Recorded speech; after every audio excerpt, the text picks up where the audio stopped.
आज के वीडियो में हम साइमल्टेनिटी यानी समक्षणिकता के कॉन्सेप्ट को डिस्कस करेंगे।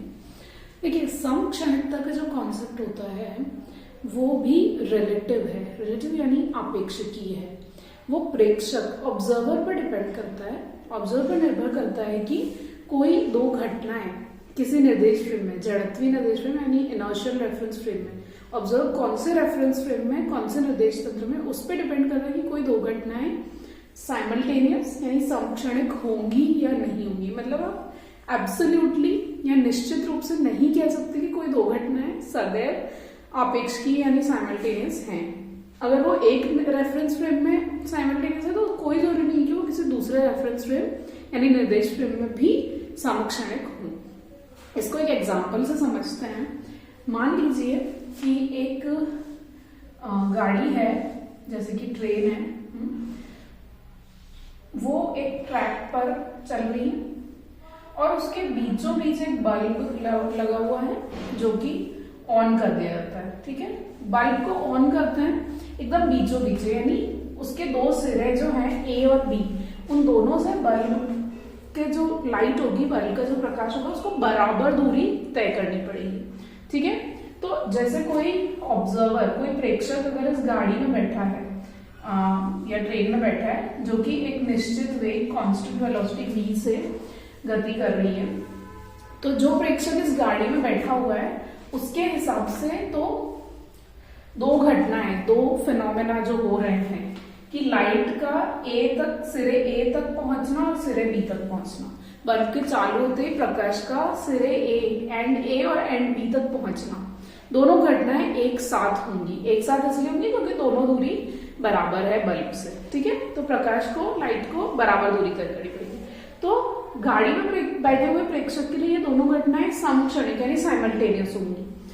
लेकिन अगर कोई प्रेक्षक गाड़ी से बाहर खड़ा हुआ है, ठीक है, उसको क्या नजर आएगा या उसको क्या लगेगा कि ये गाड़ी तो आगे बढ़ रही है। ठीक है, तो इसका कुछ भाग आगे निकल चुका है, जैसे आपने बल्ब जलाया। ठीक है, कोई ऑब्जर्वर है जो यहाँ है, ग्राउंड पर है, भूमि पर है, जो ट्रेन में नहीं है, गाड़ी में है, तो क्या हो रहा है यहाँ पर उस ऑब्जर्वर के हिसाब से कि ये बल्ब जलाते ही जो तब तक, मतलब जलाने के बाद जितनी देर में लाइट पहुंचती है तब तक सिरा ए जो पहले एक्चुअली यहाँ था, यहाँ पहुंच चुका है, सिरा बी एंड बी थोड़ा आगे बढ़ चुका है। ठीक है, तो उस ऑब्जर्वर के हिसाब से क्या हो रहा है कि लाइट को जो बल्ब की स्थिति में बदल गई है ऑब्जर्वर के लिए, लेकिन जब उसने लाइट एमिट की थी, जब प्रकाश उत्सर्जित किया था, उस टाइम उसकी स्थिति ये थी। ठीक है, तो इस प्रेक्षक, इस ऑब्जर्वर के लिए जो यहाँ ग्राउंड पे है, उसके लिए ये घटनाएं ए तक लाइट का पहुंचना और बी तक लाइट का पहुंचना वो एक साथ नहीं हो रही है। क्यों नहीं हो रही है? क्योंकि इस बल्ब से निकले हुए प्रकाश यहाँ था जब वो उत्सर्जित हुआ था। ठीक है, तो अब ए सिरा बल्ब के थोड़ा पास में पहुंच गया, बी सिरा बल्ब से थोड़ा और दूर पहुंच गया, तो यानी लाइट को ए तक पहुंचने में कम दूरी तय करनी पड़ेगी और बी तक पहुंचने में ज्यादा दूरी तय करनी पड़ेगी। तो दो प्रेक्षक हैं, एक प्रेक्षक गाड़ी में स्थित है, उसके हिसाब से ये दोनों घटनाएं समक्षणिक हैं, साइमल्टेनियस हैं, जबकि दूसरा प्रेक्षक, दूसरा ऑब्जर्वर जो भूमि पर है, ग्राउंड पे है, उसका रेफरेंस फ्रेम दूसरा है। ठीक है, तो उसके लिए वही घटनाएं कि लाइट का ए और बी तक पहुंचना वो समक्षणिक नहीं है। तो जो बात मैंने शुरू में बोली थी कि जरूरी नहीं है कि एक फिनोमेना अगर एक रेफरेंस फ्रेम में साइमल्टेनियस है तो दूसरे रेफरेंस फ्रेम में भी वो साइमल्टेनियस हो। ये ऐसा रिलेटिविस्टिक फिनोमेना है साइमल्टेनिटी। ओके, तो ये तो हमने समझ लिया कि दो घटनाएं समक्षणिक या साइमल्टेनियस हमेशा हो, हर फ्रेम में हो, ये जरूरी नहीं है। अब इसको मैथमेटिकली भी डिराइव करके देखते हैं। ये वही गाड़ी है जिसके बीचों बीच एक बल्ब लगाया हुआ था। अब क्या हुआ है कि इसमें एक ऑब्जर्वर, एक प्रेक्षक इस गाड़ी के अंदर बैठा है। हम ये देखेंगे कि उस प्रेक्षक के लिए, उस ऑब्जर्वर के लिए बल्ब से जैसे ही प्रकाश निकलता है, जैसे ही आपने बल्ब को ऑन किया है, तो ठीक नीचे, बल्ब के ठीक नीचे कोई पॉइंट होगा, है ना, जो सतह है, फ्लोर है इस गाड़ी का, तो बल्ब के ठीक नीचे एक बिंदु पर पहुंचने में उसको, अगर हाइट h पे लगा हुआ है बल्ब, तो h डिस्टेंस कवर करनी पड़ेगी और h डिस्टेंस कवर करने में उसको टाइम अगर डेल्टा टी लगता है मान लीजिए, तो डेल्टा टी होगा h/c। ये होगा कौन से ऑब्जर्वर के लिए? गाड़ी में जो ऑब्जर्वर है, ठीक है, यानी ट्रेन में जो ऑब्जर्वर प्रेक्षक बैठा है उसके लिए बल्ब के प्रकाश को ऑन करते ही बल्ब के ठीक नीचे वाले किसी सतह पर पहुंचने में लगने वाला समय h/c होगा। क्यों? क्योंकि प्रकाश का वेग स्पीड ऑफ लाइट c होती है, इसलिए हम h/c ले रहे हैं, ठीक है।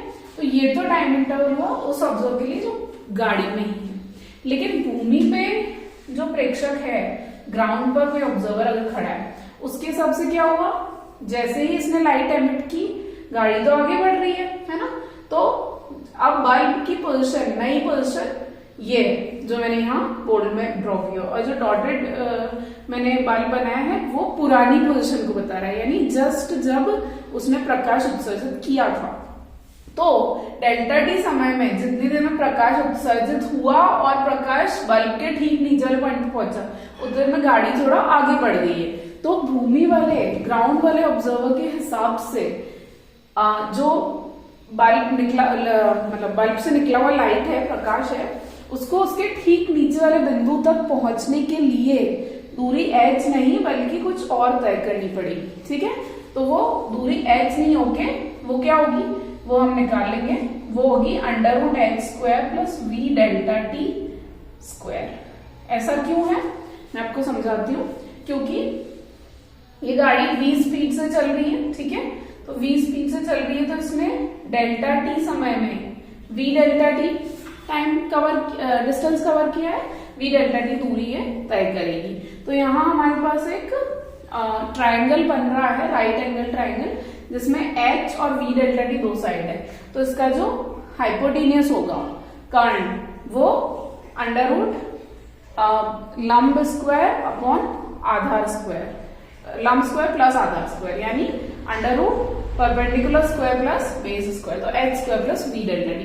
तो ये वाली डिस्टेंस, क्योंकि v डेल्टा टी डिस्टेंस, जितनी देर में लाइट यहां से उत्सर्जित होकर इसके नीचे वाले पॉइंट पे पहुंची, उतने में गाड़ी v डेल्टा टी दूरी आगे बढ़ गई। इसलिए प्रकाश को बल्ब से निकल के उसके जस्ट नीचे वाली सतह पर पहुंचने के लिए distance √h² plus v delta t square root whole square root cover करनी पड़ेगी, ठीक है।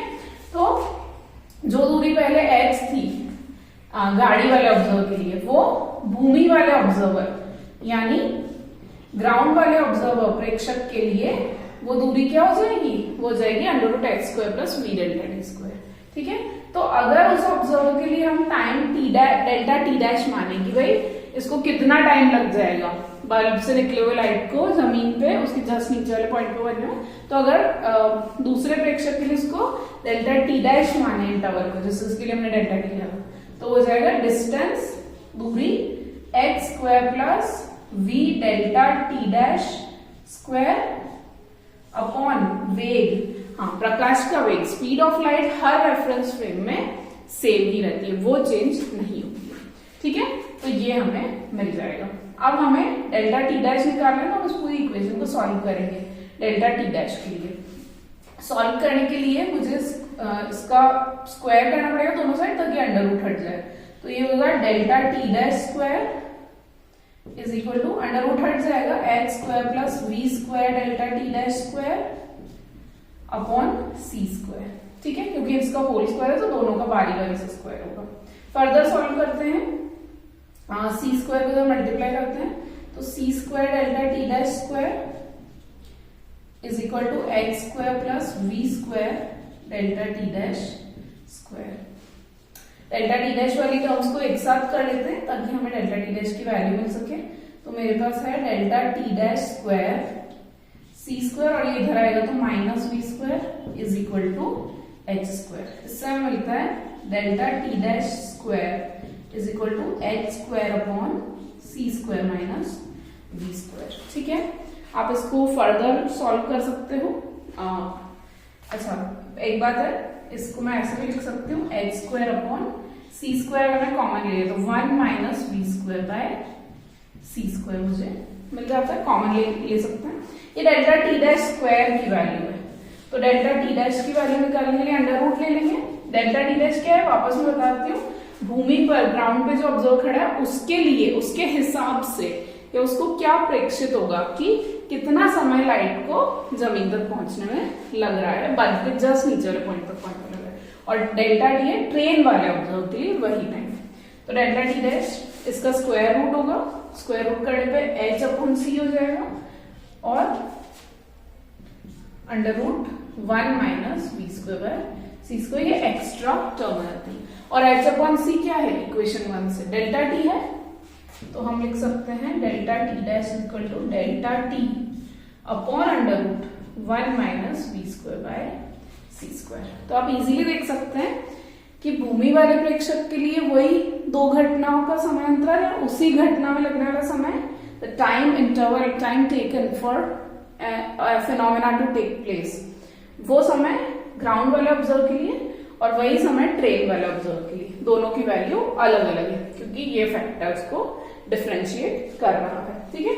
और ऑब्वियसली यहाँ डेल्टा टी डैश, क्योंकि ये टर्म 1 से कम होगी, ठीक है, और 1 से कम होगी तो ऑब्वियसली डेल्टा टी डैश की वैल्यू डेल्टा टी से ज्यादा हो जाएगी। तो हम क्या देखते हैं कि यहाँ पर ऑब्जर्वर को ज्यादा, ग्राउंड वाले ऑब्जर्वर के लिए वो टाइम ज्यादा नजर आएगा क्योंकि डिनोमिनेटर 1 से बड़ा है, छोटा है, 1 minus v square c square, तो इसलिए delta t dash is greater than delta T.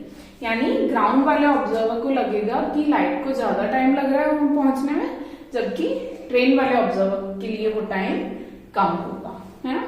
तो ऐसा अलग अलग रेफरेंस फ्रेम के लिए अलग अलग टाइम लगेगा, ठीक है। और चलती हुई रेफरेंस फ्रेम है या गतिशील रेफरेंस फ्रेम है या स्टेशनरी है, डिपेंड करता है, लेकिन वही बात होगी कि कोई भी घटना हर समय, हर रेफरेंस फ्रेम, हर फ्रेम, निर्देश फ्रेम में समक्षणिक नहीं होती है और किसी भी घटना में लगने वाला समय हमेशा सेम या इक्वल नहीं होता है, वो निर्देश फ्रेम पर निर्भर करता है। यानी कि ये रिलेटिविस्टिक फिनोमेना है, आपेक्षिकीय परिघटना है। Okay, that's all for today, thank you.